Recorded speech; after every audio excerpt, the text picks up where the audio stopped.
一直以来，台湾都是我们心愿清单上的目的地。2010年，我们曾经台湾转机，在台北短暂的游玩过9个小时。今天，我们终于将放慢脚步，来一场11天的自驾环岛之旅。从繁华的台北到静谧的花东海岸，从壮丽的太鲁阁峡谷到悠然的日月潭，我们将在这片宝岛的山海之间留下自己的足迹。夜市的喧闹，美食的香气，山城的怀旧，阿里山的日出，都让人充满期待，还有满满的文化底蕴，让我们一起来书写和感受它的独特温暖与魅力吧。大家好，现在是2月6号大年初9，我们要去台湾游玩11天，非常高兴。现在是晚上9点多，我们是11点半的飞机，现在坐在贵宾室外面等位置，里面满了，他会叫我们空出位置了，证明有卡的人太多了。终于出来位置了，我们进来吃点东西。这是我拿的食品，看着还不错，这是牛肉加西兰花，这个咖啡。这外面就是我们要乘坐的 China Airline。现在我们开始上飞机了。我们在飞机上了，飞机马上就要起飞了。晚上飞的应该都是大飞机，都是飞长途的。到那边正好是白天。旧金山机场现在扩建的好大了，非常的繁忙。快半夜了，起飞降落还在排队。下来30步，又飞了30步了，还在这里排队。天上我可以看见的就有2-3架在等降落。哇，等了40几分钟了。终于我们的飞机起飞了。我们大湾区的夜景也挺漂亮的嘛。飞机餐来了，我要的猪肉饭，好像还是红烧猪肉诶。猪肉饭有个面包，有一点水果。他要的牛肉意大利面都还不错。这是我们的飞行航线图，我们从这个旧金山出发，经过卡斯托克海山、爱达克、底特律海山，然后绕着这个千岛海沟，穿过日本到台北，全程13个多小时。现在还有2个小时到台北，开始供应早餐了。鸡肉面加青菜和榨菜，加个可颂面包，还有酸奶和水果。这边是蛋饼加香肠，还不错。飞机已经在台北上空盘旋了。台北的早上，大家好，飞机就要降落在台北的桃园机场了。我们将明天开始租车自驾，今天主要参观离酒店不远的故宫博物院和士林官邸。机场出口就有悠游卡买，然后搭公交车非常方便。这就是刷卡机，上下都要刷一下。现在我们到我们要住2晚的圆山大饭店去存行李，酒店要3点以后才能办入住。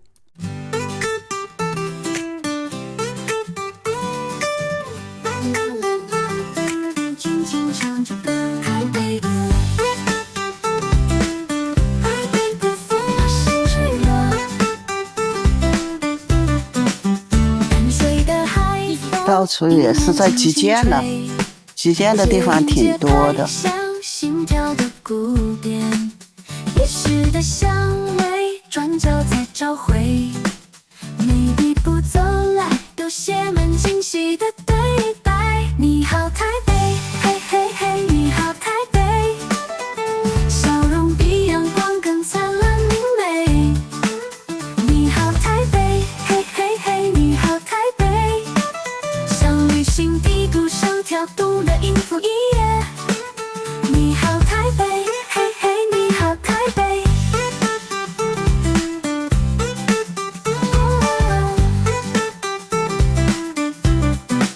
圆山大饭店到了，这大厅古色古香的，好艳的花啊，真漂亮。这里是办入住的，大门在这边。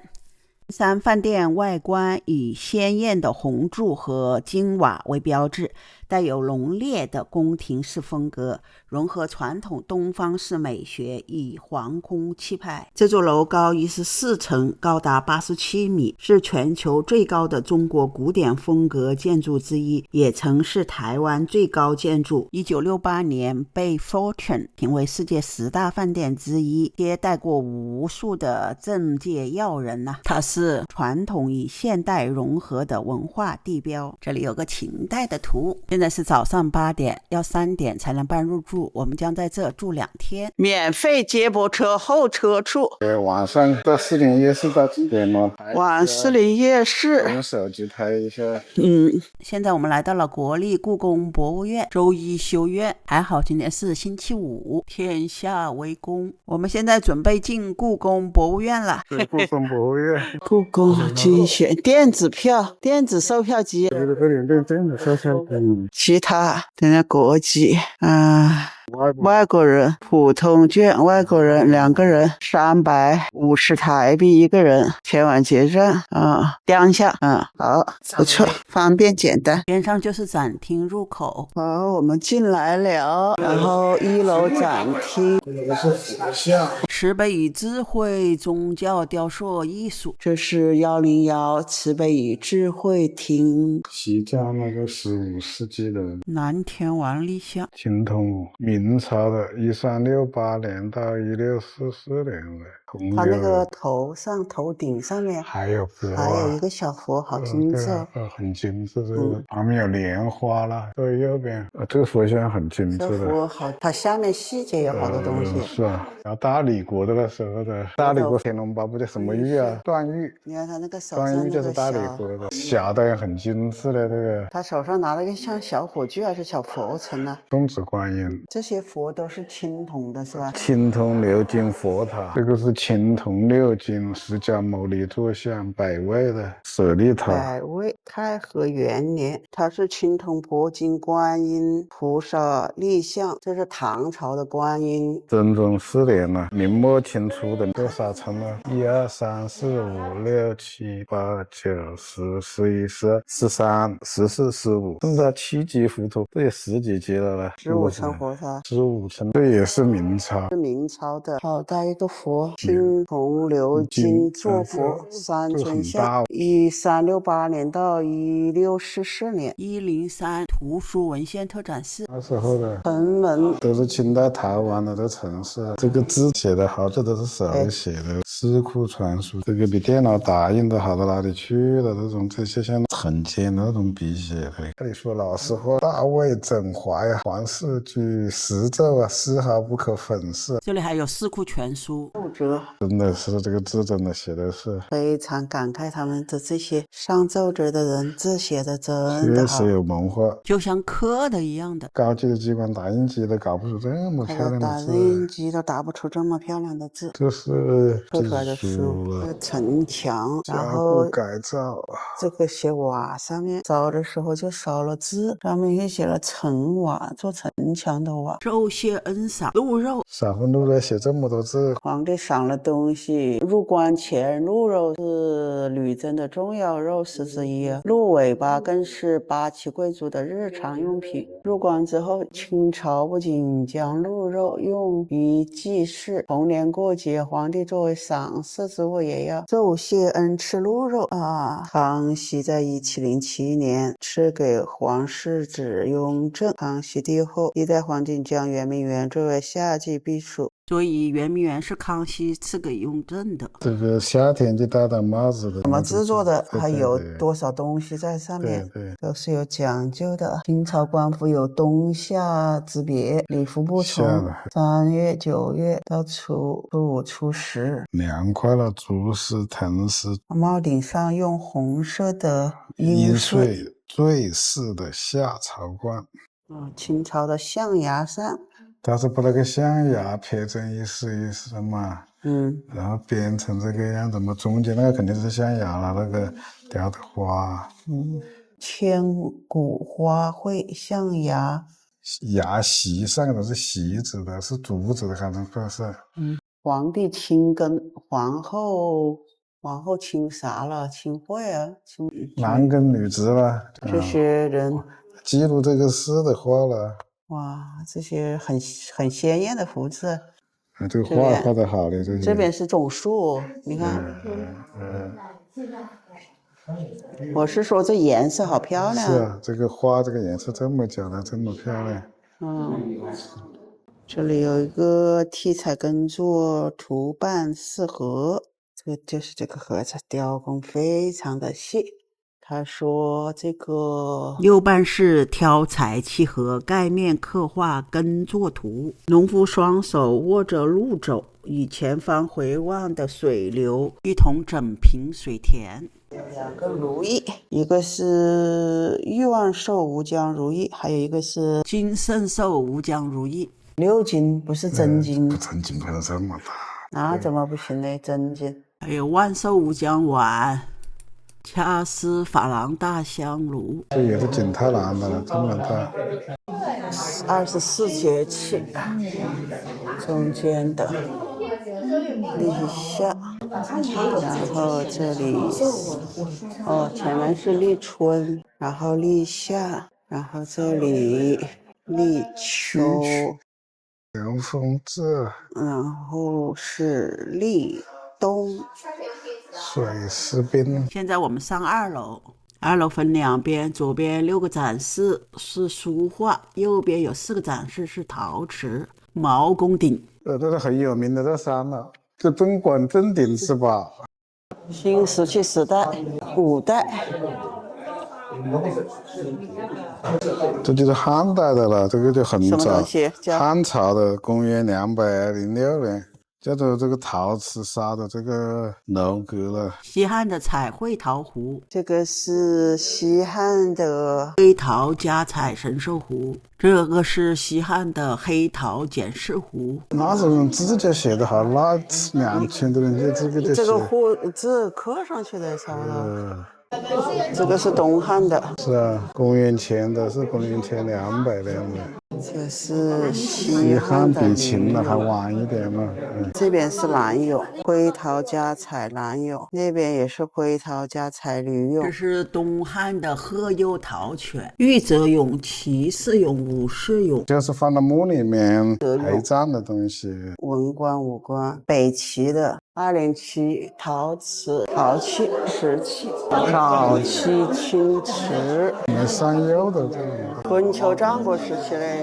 香的里面的，晚香的里面，它叫吃的是海螺了。Oyster 生蚝的那个蟹，这个生蚝就大了，古代北宋的嘞。就像那毛利人用麻手做中香的嘛。白瓷，原来能够做出白瓷是很大的技术进步。1000多年前，这是唐代的三彩天王像。唐三彩是继承汉代低温铅釉陶器的工艺基础发展而来的。哇，这里这个唐三彩，栩栩如生的画，骑马的三彩马球，仕女俑，哇，这是打马球的。打马球了。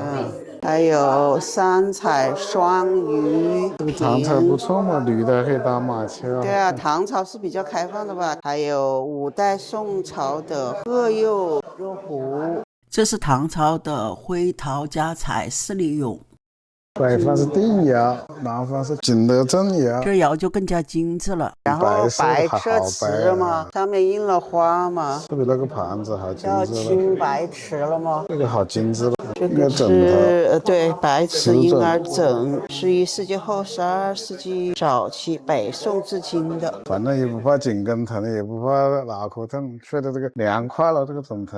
这是那个时候的瓷器，北宋的青瓷铁，南方就是青瓷，北方就是白瓷。这2个是南宋的青瓷罐耳壶，这边就是乾隆，已经到清朝了，乾隆朝的洋彩书珐琅，这就显得好看一点，颜色也艳一些了。你看这个外面这个盆子搞成了木纹的，很厉害的，像个木桶嘛，这个木纹做的好漂亮，这个年轮呐，文花盆是。这是清朝的粉彩蟠桃天球瓶，这也是清朝的太平有象瓷尊，南宋的青瓷吴管平，这边还有南宋的龙泉盘日长颈卷木颈，这个颈真很长，有纹路的，明白？那个是个枕头吗？是枕到玉枕了，这个就大些了。这个天青釉紫斑如意枕，也不是明黄、焦黄、绿彩双龙盘，肯定是皇帝用的哦。大明嘉庆年制，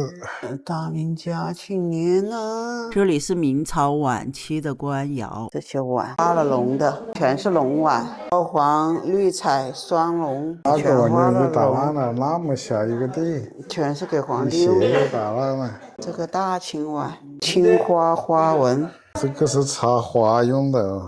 明宣德诗意圆碗，唐素三彩黄瓷，这个大鱼盆青花釉镶红鱼纹盆，这是光绪的绿地鱼龙眼花饰品，这个很漂亮，这个龙纹啊的那个龙纹拉的丝漂亮。看这边还有2个龙扶手，后面是2个对称的。这边4个展区全是书画厅。这什么皇帝了？这个字我都不认得，什么皇？我看那个皇帝2个字很多。不认得。这个印章上右边什么皇帝？画的一堆，这是画的驴，哇，这是画的个啥？这不叫什么皇帝？我猫头鹰。这个猫，这些图都是经过皇帝认可的啊，皇帝看得好就盖个章。螃蟹、螺、小蟹，入了皇帝的法眼，这叫。这明朝的沈周写生册被指定为国宝文物。我就搞清楚这个皇帝是谁嘞？我照一下看看这个皇帝到底是哪个皇帝。我们照了一个相，到 ChatGPT 上查，这是他给我们的答案。乾隆的，他酷爱书画，常在自己收藏的书画作品上盖章。是也阴斗死了。庐山三叠泉，这个也被乾隆盖了章了。没看见哪个皇帝？没有啊，皇帝。我就找到了3字。乾隆可能盖这了，不是，是乾隆吗？看不清，这里没看见那个皇帝2个字。皇帝没盖章，皇帝没盖章啊。这里有个爱宴陈词的宴词，性情中人了。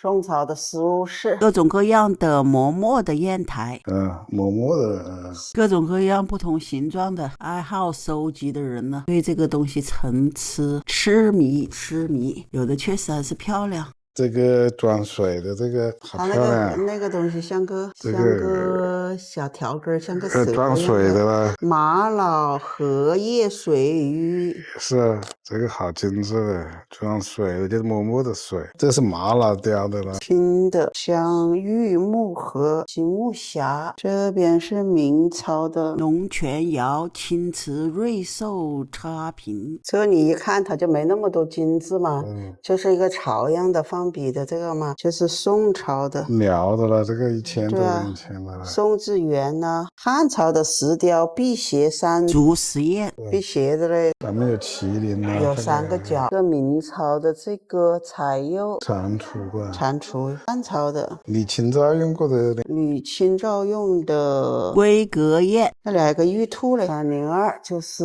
翠玉白菜。今日无展，是了，今天只有这个热心思。还有玉天地人3连环，人流展。好在我们2010年看了这个翠玉白菜，这就是镇馆之宝翠玉白菜。天地人3连环，天之道，立天之道，立地之道，立人之道，人之根本，天时地利人和。这是另一个镇馆之宝肉形石，它是石英类矿物，具有层层纹理，像极了餐桌上的红烧肉，是为大自然不可思议的杰作。在这跟它照个相。是以荣古代兵器攻略。在古代中国，青铜兵器约出现于公元前1800年，本展以青铜兵器为核心，对练纯青啊，匕首，传统的精进。哇，这个剑，铜剑，这是春秋战国时期的，这个剑纹的很漂亮了，这个上面头盔是吧？没看到过这个多不正经的头盔，都是春秋战国时期的，比较早。赵元年安平襄班歌，这个弩机就是这个东西啊。西汉早期玉蝶、钢扳手、君子符剑，荣武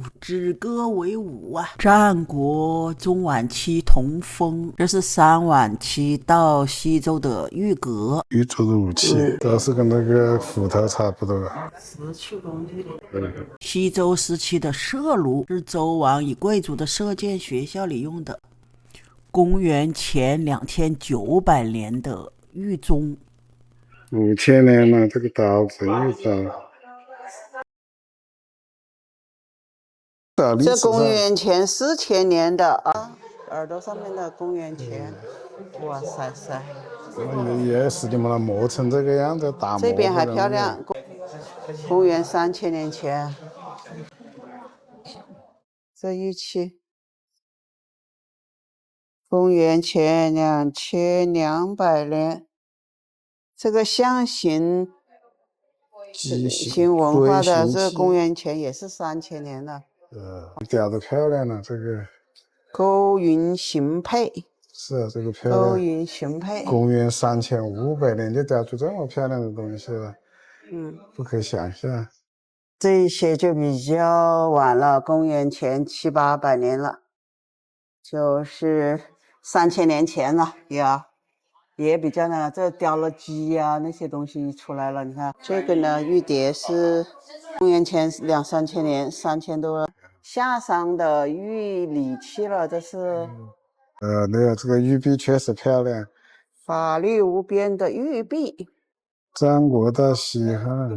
那边是东汉。这个很精致，这一个长绒璧。然后是战国时期。你说这个很精致是吧？对啊，这个长绒璧嘛。这些是东汉西汉的玉璧鞋。秋晚期的龙形佩。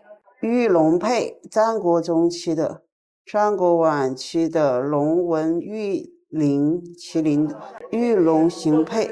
主玉佩，南北朝晚期，北宋时期。新疆搞坏了，清朝的。对，和田那边搞玉嘛。白玉苦瓜。白玉苦瓜，苦瓜 OK。好漂亮，这个白玉苦瓜。源自明朝的知府闲置玉瓶。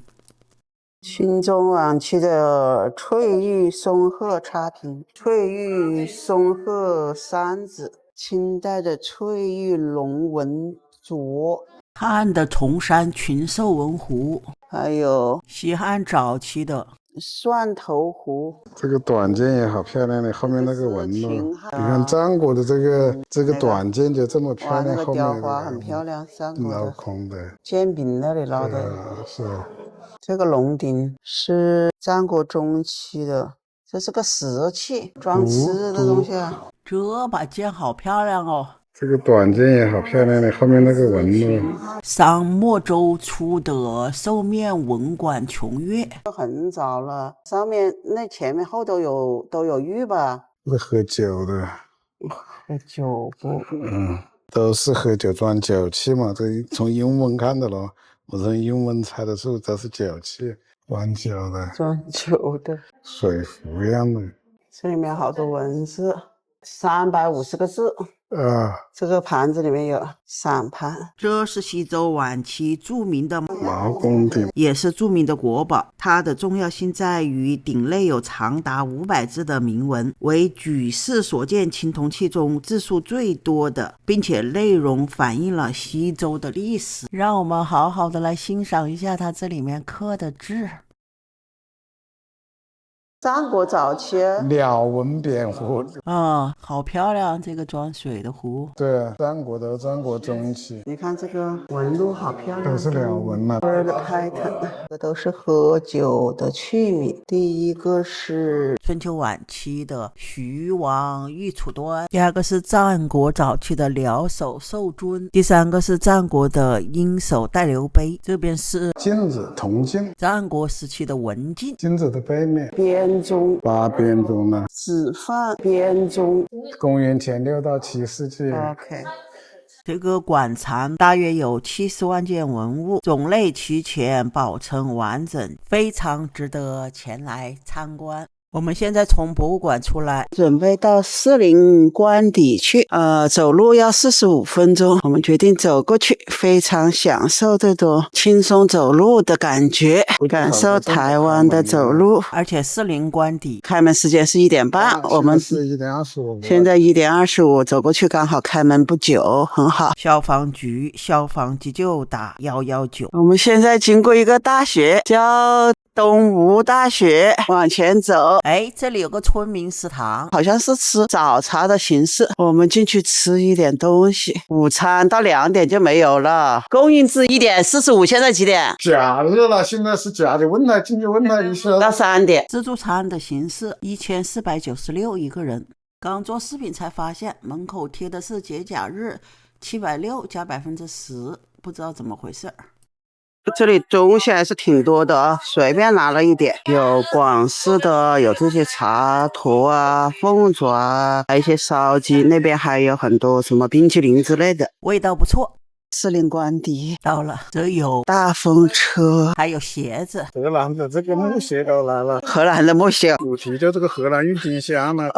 荷兰的木鞋了，荷兰的木质鞋。这里有些郁金香还没有开。这里有一个小红包，这就是士林公园。这一波郁金香基本上要开了。士林官邸郁金香展，这边士林官邸公园。有咖啡座、露天音乐座，是市民娱乐休闲的好地方。小花鱼挺漂亮的，这里漂亮吧？照张相。现在我们往士林官邸的正馆走，从刚才这个一对恩恩爱爱的孔雀里走过来，这里也挺漂亮的。这是一个以爱为主题的小花园，边上花挺多。士林官邸售票亭，全票100，亭边上还挂着相片。谢谢。馆内没有提供厕所，禁烟禁食，欢迎参观。好，谢谢。年轻的时候相片有没有？我看官邸里面不能录像，有的地方也不能拍照，我们就用可拍照的地方呈现一下里面的状况。官邸属于西式建筑风格，外观简洁雅致，室内保存了蒋氏夫妇的生活起居空间与办公区域。纪念馆与展览区展示了蒋中正与宋美龄的历史文物、照片及书画作品，是台湾近代史的重要见证。那边那棵绿的树是菩提树，好多年了，好大的一棵菩提树啊！他说多少年了？我那里写了70几年，他是大概是50年、50几年带过来的。这个驻印度大使。士林官邸这外面也挺大的，5公顷，是5公顷，外面21公顷，25公顷，外面20公顷，总共25公顷。生态园。中花园，这个玫瑰园，这里有大批的玫瑰园是吧？像蔷薇一样的种的。这边还有给花爬藤的架子，爬了花就更漂亮了。这条路也挺漂亮的，晚上应该还有灯光。快靠近我们酒店了，这里有大虾、牛布，很有意思。奶茶店50到70台币一杯，我就拿个古巴奶茶，我还是拿传统大珍珠奶茶。2杯奶茶120。哇，一堆买刮刮乐的，在买刮刮乐的好多。刮刮乐马上刮，马上就兑奖，马上就快乐。烧烤、肉串45一串。这里这么多人买国彩乐、刮刮乐、大家乐，起码是50年这零。可能是过春节，大家就都来刮，生意蛮好。士林夜市就在这里。马铃薯、糖葫芦、小肠啊，这个就是这个士林。葱油饼。要不要买2个葱油饼回去？不懂饱，就吃饱了什么的，吃饱了什么都不想吃，没吃。明天来吃了河粉煎、鱿鱼七里香炭烤的麻辣豆腐、生煎包。这个士林串烧店我在 YouTube 上看见过。人间烟火，这个人间烟火你是不是也看过啊？走到一个地铁站叫建潭站，走到了我们圆山饭店区域了。这里有个圆山娱乐中心了，打保龄球的。哇，从这里爬上去到我们的酒店，爬了爬这么陡的坡一直上，这就是走路的路线。坐车不是这个路线了。这里显示我们爬的这个好美步道是 OK 900米。OK， 900米了。好美步道，上面灯很亮吗？我看到这个树了，很漂亮，全是绒绒的。可惜天黑了。封闭此路，没搞错吧？本路段因工程需搬运大型物件，请绕右边往大众宫走。这里有个金刚寺啊，这怎么是大金刚寺？我们要走这里吧？青山步道，管他的，大众馆。哇，这外面这边好漂亮。哎呀，迷路了。这里是一个寺庙，大众路线，近距离走了个远距离来了。园区，这里有个箭头说往大众走路线。什么叫大众走路线？大众走的路线是什么意思？这是所有的人都往这边走的。刚才你没看到那个寺庙前还坐了个人，冒烟压的低低的。停车场在这下面，观世音频道。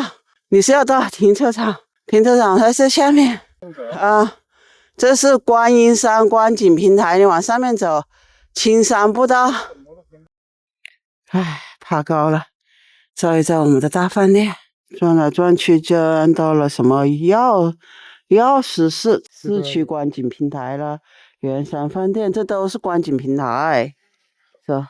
这就对了。270米，圆山步道，然后就要往下走，这里下来不是把我们刚才走来的全部又下完了吗？下到底了，他没让你下到马路边上去吧？又白天或者是熟路的人爬这一段倒是挺享受。好了，我们终于转到大门这了。总算回到正确的道路上。转回来6点20来办入住了。这里有个弹钢琴的，弹得很好听。西侧电梯，住在4楼。这走道好宽啊。44山是吧？哦呀，44山到了，这就是走了4吧。现在的房子哪有这么宽的走了？房子也很大，很大一间。圆山大酒店，红色的凉台，一起过去。外面是，后面山已经天黑了。我们今天山景房，这个拉厕所淋浴，这一边拉沙发头是可以拿出来的。